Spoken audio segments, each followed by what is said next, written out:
Oh, welcome back my gardening friends to the end of April 2025 allotment tours. Just wanted to show you the strawberries in the cabbage cage.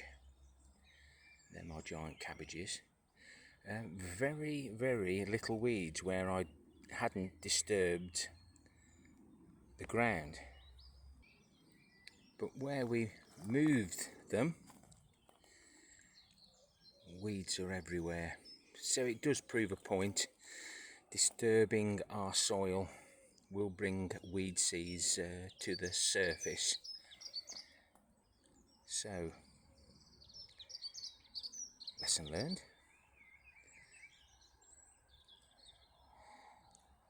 Won't be long before we've got a few strawberries, and the weather has been absolutely gorgeous, so I don't think there's any chance of any frosts which will turn the strawberry flowers into the black eyes, if you know what I mean. If you get black eyes on your strawberries, it means they won't grow. You may as well just pick them off. Let's move on. Need to find a little bit of time to select the best raspberries, autumn fruiting raspberries that we took from the other end of this border, and get them planted. I'm pretty sure these were the better crown, so literally all of those came from one of those. So it does pay occasionally to take them out, but as you can see, they're way behind. So we'll just try and get those done and planted as soon as we can in May. And there's some of the lettuce that I bought. It's gone to seed. My dahlias have just started to show their face. I hope they're dahlias. It's quite possible that they're the autumn fruiting raspberry runners. Got the plastic Correx boards ready to cover these beds here for the giant potatoes. Unfortunately, at the moment, the hashtag single seed potato challenge 2025, none of the chits have actually grew at all, and it was part rotten, so not sure what happened to that. And the spring bulbs are just slowly going over. It looks like we may have some bluebells there. The mint and parsley that we moved from home is looking a lot fresher after that one night of rain. And I've put a few carrots and parsnips as a mixed bed there. Underneath there it is quite moist. This top layer of mulch is doing its job. And the rhubarb looks like it's ready for its first picking. So we've got some of the spring onions there, some beetroot, and then some ordinary onions. Again, I've been trying to interplant, so we've got some onions at the back, got a surplus giant cabbage here out in the open, some beetroot there at the front, lettuce at the back. It's reasonably shaded here. This bed faces the north. The Bocking 14 is growing nicely now. Like that bit of water and the warmth, possibly some record sunshine this month, well, April. These beds have all now been topped off. Keep forgetting, but that's gone to seed nicely. I don't think I'll be using any more of this ancient manure out of this bin. I say ancient, it's what I collected probably the first part of last year. As I was just saying, it's the Carobi that's going to seed there. Some nice seed, hopefully, if any set. And hopefully the giant beetroot will also do the same. Those thick plastic sheets are doing wonders. I think those weeds have now been completely scorched. I need to do a bit of weeding when I get time. These are the potatoes that we have placed in the wormery bin compost. I've put some my homemade potting compost at the front because I'm planting an onion in each one. See how that works. I've seen it done before by Duncan. Straw bale gardening. Still pouring material on there. Every morning there's fresh mushrooms, and then by the end of the day they've all disappeared. So they only have a life cycle of 1 day. Find a space, use it. And I've connected the Popper Soap water pump to the waterfall now, just to give a little bit of oxygenation to the for the fish. And I've managed to get these 2 Vegega beds in place and topped up for now. I'll give them a final topping with my homemade potting mix. Got some nice thistles growing, and you'll probably see there in those 2 where the wicks are drawing the water up, the weeds are growing nicely. Everywhere, everything in here is ready now for the tomatoes. Not putting cucumbers in here now, because they've never done very well, so they'll stay in the polytunnel or outside. We had a glass greenhouse door left on our recycling area. I thought that'll be ideal for a bit of spare glass. No rats have been in my wormery since I've put the sheep's wool in the holes and covering the top of the bin up. The nail stopped them 2 or 3 years ago. That hole there hasn't been touched, and that hole in that left hand corner hasn't been touched either. So all the material that's in here is rotting away nicely, and the worms are doing their job. I've kept my surplus straw behind this galvanised bin. Whether I'll grow in this area this year or not, I'm not sure. Depends what time I get. Midsummer. I've got those black panels there from home to go here, because they'll go all the way down to the bottom, and it is north facing, so the lettuce and other salad crops should do better here without them going to seed when they're in full sun. All the wormery compost is gone,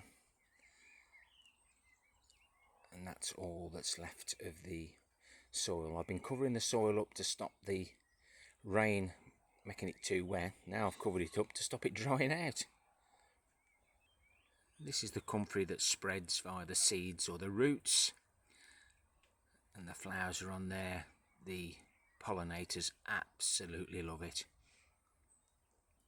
The alpine strawberries, I'm really pleased I heaped it up as much as I could to get extra growing space,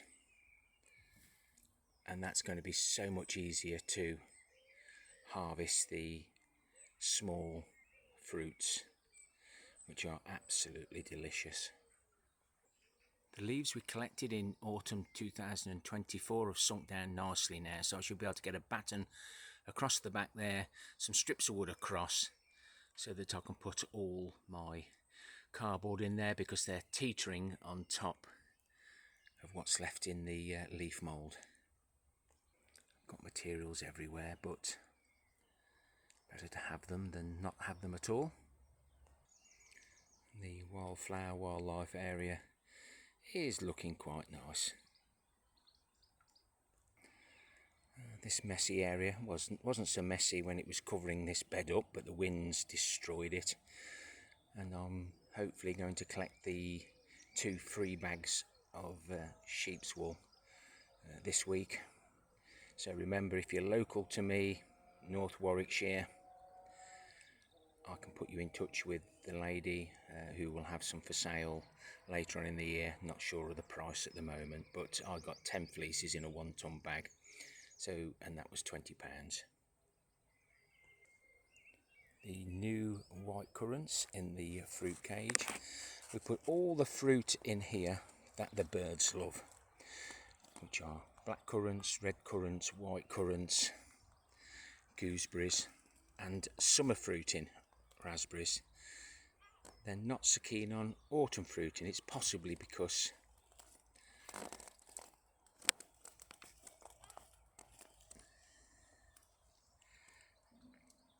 they've already filled their bellies with our brassicas and etc.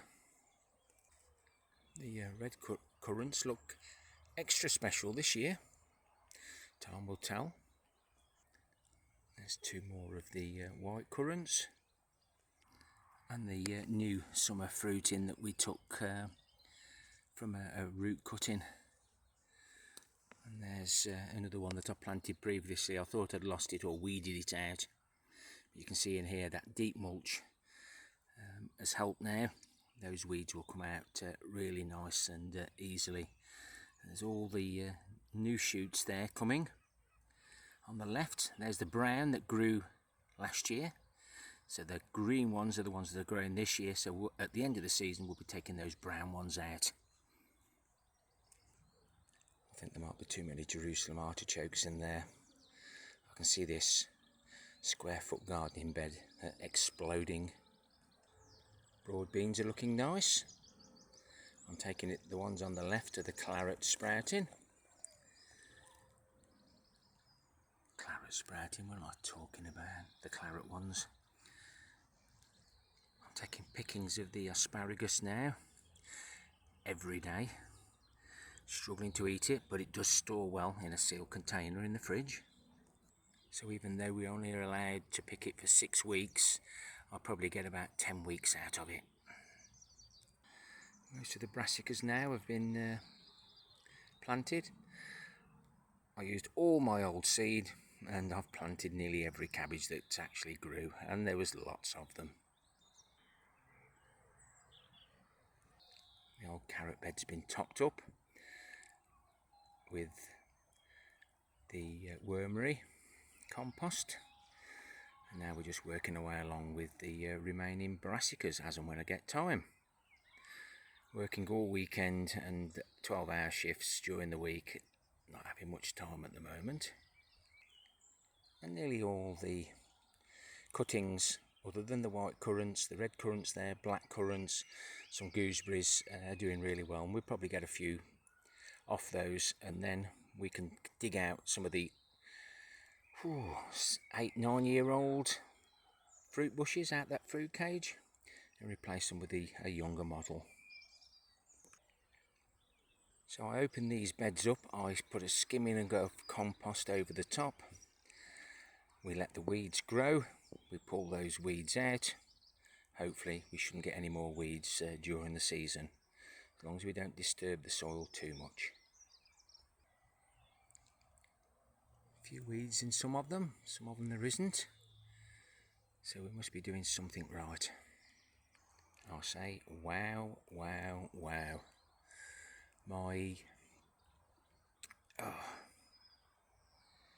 Come on, I'm going to have to look at the label, guys.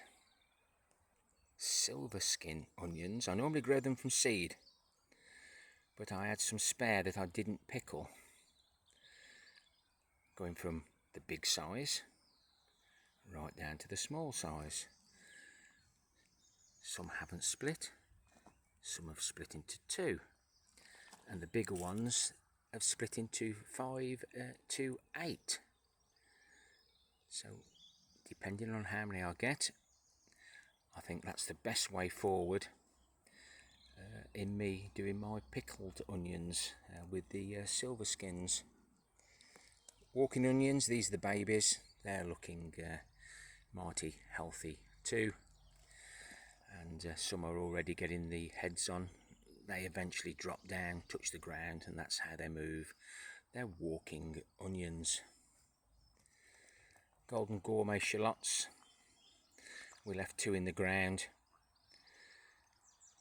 hoping to get them to go to seed, but I didn't. I dug them out and there are all these bulbs. Some have come, some haven't, but at the end of the day, again, I should be able to pickle quite a few of these and save enough to make another bed ready for the following year. Gardening on a budget at its best. I've got one more lot of sifting to do, I believe, to finish the polytunnel beds and those 2 Vegega beds up by the greenhouse on plot 1. So this is where I try and grow my giant potatoes. I got a second with the performer last year at Malvern if I was able to go, but as you know, Mrs. K was very, very poorly.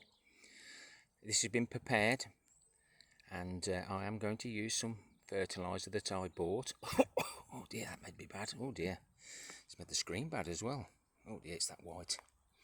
So I'll put the other white piece on. And that's how I try and grow a giant potato. The 2 water there go into the ground. We try and support the haulms. If you can support them going uphill, they'll get more sunlight, etc. and hopefully produce a nice big potato. And for allotment joy, I cut the potatoes up and only use 1 chit. That's enough to create a big potato. Similar to the single seed potato challenge where everybody slices it up, then takes cuttings, etc. This will be replicated on those beds on plot 1. So these are the walking onions again. Now, if you remember, I dropped some walking onions on there without splitting them, as if they'd dropped down, like in nature, and they didn't grow. So we just have to give them a bit of a helping hand. And these are the Oprea, and they're doing quite well. It's nice just to take the odd clean green stem and add to a salad. Gives you that little garlic kick. These are the lettuce that we grew, or started to grow. Need a weed, but they're coming on really well. And as you can see, the weeds, and if you remember, we popped a few pongos in here. I need to take some of those out and try and move them, but the tap roots are probably 2 foot long now, so it might pay me just to thin them out, give them a bit of room to grow. My garlic looks really healthy. To the left we've got the elephant garlic, to the right we've got the red Russian. So Mycorrrhzal sent me the elephant garlic, and William Coleman sent me the red Russian. I'll keep it growing, don't need a lot. I'll keep rotating the beds. I think I'm going to have to give up now trying to harvest any potatoes. I think I'll just put these out and just let them grow. Some giant onions that I had off Nick's allotment, that's N-I-C-K. Sorry, N-I-C allotments. Just got the middle bed now to do, but all this is ready to go. Push the lampshades in and that'll give the tomatoes and cucumber plenty of support. And the celery that we left in is also looking amazing.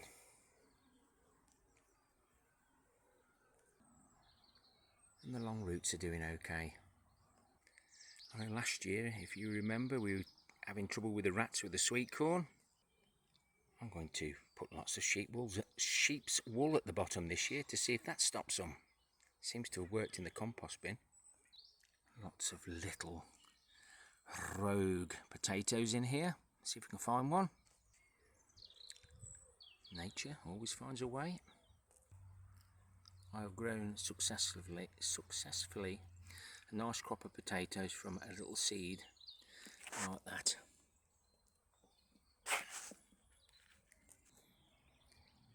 Thank you to everyone who was following my journey.